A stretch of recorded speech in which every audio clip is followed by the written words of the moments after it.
दोस्तों बहुत बार ऐसा होता है कि आपके पास कोई फ़ाइल आती है एक्सेल की, जिसमें कि बहुत सारी शीट्स होती हैं या बहुत सारी एक्सेल फाइल होती हैं और आपको एक समरी बनानी होती है। जैसे कि इनवॉइसेस की बहुत सारी एक्सेल फाइल आपके पास आती हैं और आपको जीएसटी रिटर्न फाइल करनी है, तो आपको कोई समरी चाहिए होती है। तो ऐसा ही प्रोजेक्ट हमारे पास आया जिसको कि हमने सक्सेसफुली इम्प्लीमेंट किया है। तो इसके बारे में थोड़ा सा ओवरव्यू हम आपको इस वीडियो में देंगे। CS Satbir Singh YouTube channel पे आपका स्वागत है। रेगुलर अपडेट के लिए आप हमारे चैनल को सब्सक्राइब कर लें। फाइल भेजी, जैसा कि आप यहाँ पे देख सकते हैं, ये फाइल हमने सेव कर ली है। फाइल नंबर 1 में इनवाइस की डिटेल है, 2 में भी इनवाइस की डिटेल है, 3 में भी इनवाइस की डिटेल है।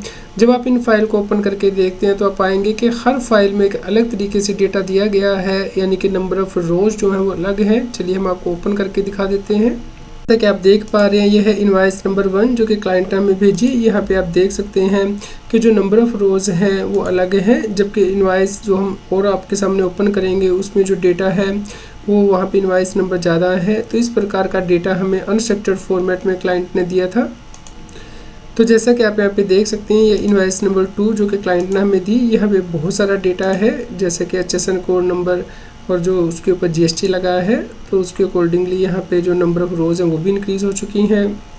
दोस्तों एक और इनवाइस आप यहाँ पे देख सकते हैं। यहाँ पे बहुत सी आइटम जो है टैक्स पेयर के द्वारा सेल की गई हैं, उनके HSN कोड भी डिफरेंट है और जो GST का अमाउंट है यहाँ पे लगाया गया है। तो यहाँ पे नंबर ऑफ़ रोज़ अलग हैं। तो हमें इस सब डेटा को कंबाइन करना था और ऐसी बहुत सी और फाइलें थी।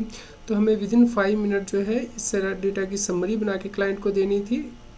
दोस्तों हमने बहुत ही जल्दी ये डेटा जो प्रिपेयर कर लिया, यानी कि जो इनवाइस नंबर है विद GST वो क्लाइंट ने हमसे मांगे थे, वो हमने यहाँ पे कंसोलिडेट करके क्लाइंट को दे दिए। इसके अलावा जो क्लाइंट की सेकंड रिक्वायरमेंट थी वो था कि क्लाइंट का जो नेम है वो भी आना चाहिए, GST नंबर भी आना चाहिए इस डेटा में से, और जो इनवाइस नंबर है अमाउंट है GST का वो भी आना चाहिए, ताकि टैक्स पे GST 1 को आसानी से फाइल कर पाए। तो इस प्रकार ये डेटा भी आसानी से बन गया है। और तीसरी रिक्वायरमेंट जो क्लाइंट की थी वो थी कि GST नंबर वाइज जो है HSN कोड वाइज समरी आ जाए B2B सेल से रिलेटेड, क्योंकि GST 1 में आपको B2B से related HSN code wise summary अलग से एंटर करनी होती है, B2C से रिलेटेड अलग से। तो ये डेटा भी आप आसानी से यहाँ पे देख सकते हैं कि हमने एक्सट्रैक्ट कर लिया है।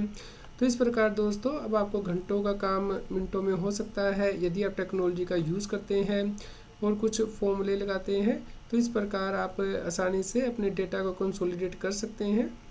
तो दोस्तों यदि आपके भी पास भी बहुत सी फाइलें आती हैं डेटा से रिलेटेड और आपको घंटों लग जाते हैं इसको कंपाइल करने में, तो अब वो काम आप आसानी से कर सकते हैं टेक्नोलॉजी का यूज़ करके। और आप हमें कॉन्टैक्ट भी कर सकते हैं taxi@gmail.com पे। यदि आपका कोई क्वेश्चन हो तो आप हमें नीचे कमेंट करके ज़रूर बताएं, लाइक करें और शेयर करें, ताकि सभी लोगों तक की जानकारी पहुंच पाए और वो GST की कंप्लायंस कर पाएँ। GST की और अधिक जानकारी के लिए आप CS Satbir Singh YouTube channel पे जाके प्लेलिस्ट में जाके डिफरेंट प्लेलिस्ट रेफर कर सकते हैं, जैसे कि GST latest update, GST notice extra.